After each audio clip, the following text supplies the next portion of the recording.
मैले फिल्म हेर्नु थालेको 20-25 वर्ष भयो होला। काम गर्न थालेको 8-10 वर्ष त भयो होला फिल्ममा।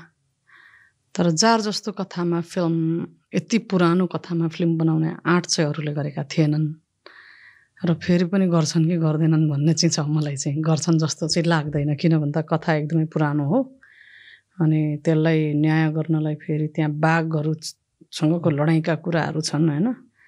त्यसलाई त सानो खर्च लाग्दैन रहेछ होइन। अनि हामी आम नेपालीहरूले त, नेपाली फिल्म मेकरले त आँट्नु पनि गाह्रै रहेछ मैले थाहा पाउँदा त। त्यो जार, यो बनिएको जारमा त्यो बाघ बनाउँदाको पेमेन्टले त यहाँ त 2टा फिल्म बन्दो रहेछ झन्डैले। त्यस्तो गाह्रो रहेछ मैले थाहा पाउँदा है दाजु।